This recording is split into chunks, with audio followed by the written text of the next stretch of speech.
Hey guys, welcome to another episode of Inglês no Rádio. Alexia, how are you doing? I'm sleepy, Oh, but surprise, surprise. Alexia is a little sleepy. yeah, but I had a very good night of sleep. Yes, and why would that be, Amo? What were you doing last night? Yeah, I was dancing sambinha. Yes. So just to give a little bit of context, Alexia and we are in Portugal right now, and we went to a very cool market that is close to the apartment where we were staying, and they had a sambinha. Uma roda de samba. Yeah. And Alexia, my lovely girlfriend, just imagine this is like a small, chic boutique shopping mall, right? Yeah. But just with restaurants and stuff. And it is full of Portuguese people sitting quietly, eating their francesinhas and their codfish. And then the samba starts to play. Alexia gets out of her chair, starts shaking her butt, throwing her arms in the air like the crazy carioca that she is. And with time, more and more cariocas, brasileiros, in general, started to join you, and it was really, really funny. Yes, I made a lot of friends last night. We were like exchanging eye contact. Exactly, that is exactly how we say that. Yeah, and it was so fun because it felt like we know each other for a long time, but we didn't. And everyone is dancing and singing, and it was so good. Yeah. And the roda de samba was so good as well. Quintal do samba, they are great. They're great. They're playing again tonight, and I imagine Alexia will probably want to see them again. Maybe. Who knows? Yeah, they're really cool. And the singer, a lot of people are singing, but the main singer, I'm pretty sure he was Portuguese, right? Yeah, but his accent for Brazilian Portuguese was perfect when he was singing. Yes, singing, he sounded exactly just like any impeccable samba singer. But then speaking, it's like, oh, this is a Portuguese guy. Yeah, but the main reason that we are talking about this today is... Yeah, so right before the show started on the TV, we saw that João Gilberto, arguably the father of Bossa Nova, passed away. Super sad. Yeah. He was already super complicated, like health speaking and mentally speaking and everything speaking. Mm-hmm. In that case, I would say health-wise. Yeah. Yeah. Yeah, he was quite old. Do you remember how old he was? 88 years old. 88, so already... well into his old age, but nonetheless, always sad news to hear about a person that you love passed away. Yeah, and you know more about João Gilberto than I do. Why? Yeah. So the first song that I ever really remember hearing that was a Brazilian song, so just to give a little more context, in one of my first Portuguese classes ever. So before I traveled to Brazil for the first time, I did 4 weeks of Portuguese classes in the U.S. And in like the first week of classes, our teacher said, okay, everyone has to choose a Brazilian song and you have to present the song to the class, which is an awesome thing to do. And that experience has really affected and impacted the way that I teach, the way I think about music and language.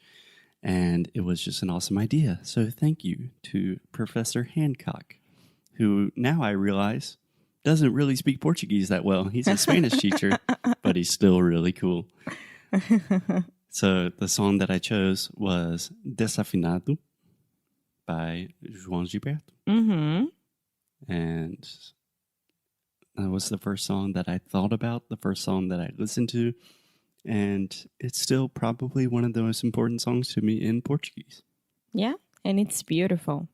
It's a beautiful song musically, lyrically. The composition is so intricate and complicated because he is literally saying, como é que começa? Se você quiser que...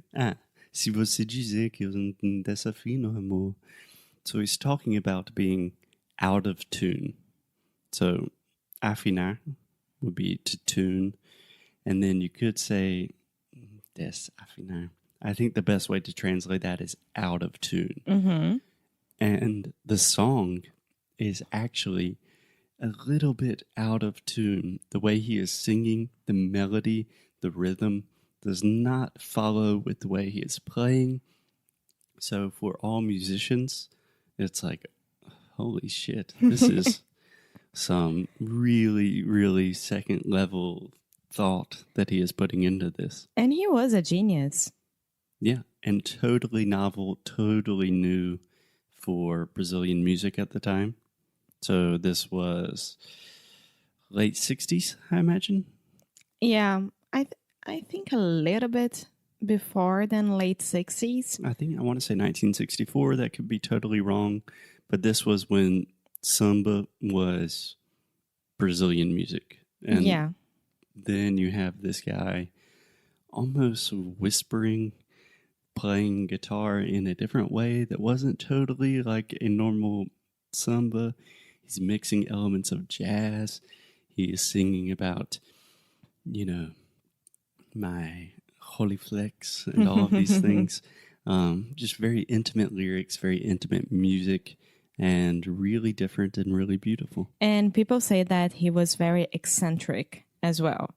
That he used to have a lot of funny stories with all the main characters from Bossa Nova. Mm-hmm. And I was reading, one of this is like one day he called Elba Ramalho. And he was like, Elba, could you buy, how do you say that? Baralho.